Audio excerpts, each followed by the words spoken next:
The prosecution calls Lillian Pentecost to the stand. A wave of barely hushed whispers washed over the courtroom. Judge Harmon, never one to shy away from a good gavel-banging, let it go unscolded for a change. He couldn't really blame folks. They'd been packed shoulder to shoulder on the hard courtroom benches for 3 long days, watching the calendar flip from July to August 1946, while they slogged through the boring nuts and bolts of the prosecution's case, waiting for the real drama to start. The air conditioning had gone belly up halfway through day 1, and the 200 or so reporters, family members, and assorted looky-loos were sweating through their stay pressed as we watched the climax of the city's murder trial of the moment. My boss was the climax. Every eye in the room was on Lillian Pentecost as she made her way to the witness stand, cane thumping out an even rhythm on the courtroom's hardwood floor. She got an impressive figure. Tall, slender, on the far side of 40, impeccable posture, the better to show off the lines of her gray herringbone suit, white-collared blouse, and favorite blood-red tie. Her long chestnut hair was tied up in a labyrinth of braids, her signature streak of gray weaving through like a vein of quicksilver.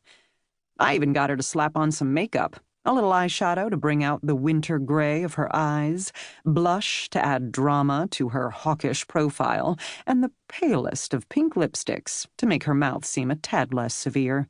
The goal was no nonsense, but approachable. A woman you'd trust to tell you who murdered who. The defense table was an island of stillness in the midst of the tittering. Forrest Whitson, attorney for the defense, turned in his seat to watch Ms. P's approach, the look on his face steely confidence mixed with a dash of curiosity. "Sure, I'm interested in what she has to say," his expression told the jurors, "but only so I can explain to you good people why she's mistaken." As for the defendant, you could have propped him outside a cigar shop, he was so wooden. Over the last few days, Barry Sendak had perfected the look of the unjustly accused. Woe is me. Now his eyes were blank, lips pressed in a thin line. I'll give him this, though. He didn't look like an arsonist, which was a problem. Not that arsonists come ready to wear, but you'd expect someone who was responsible for burning 17 people alive and leaving hundreds more homeless and grieving to show it on his face. The Old Testament scribblers had it right. Murder should leave a mark. But that was wishful thinking. The jury had spent the last 3 days looking for a tell and coming up empty. All they saw was a soft pudge of a man who barely topped 5 feet, who at 30 was sliding to bald and thought a brush mustache would make up the difference. He had the imposed-upon air of a civil servant, which is exactly what he was, having spent the last 10 years as a safety inspector for the New York City Fire Department. He had the watery brown eyes of a doe in the forest, and in his one-size-too-big suit, he looked more like prey than predator. I knew different. I'd been with him when my boss pointed the finger, and Lieutenant Nathan Lazenby, one of the city's top homicide cops, slapped on the cuffs. Nobody would have mistaken Sendak for prey then. When I was little, my father made me help him drag a badger out of its burrow near our garden. It had been making waste of our lettuce, and my father decided it was time for the thing to go.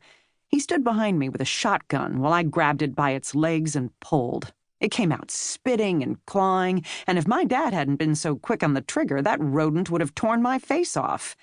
Sendak had the same look on him when Lazenby led him away, like he wanted to sink his teeth into Ms. Pentecost's cheek and give a good yank.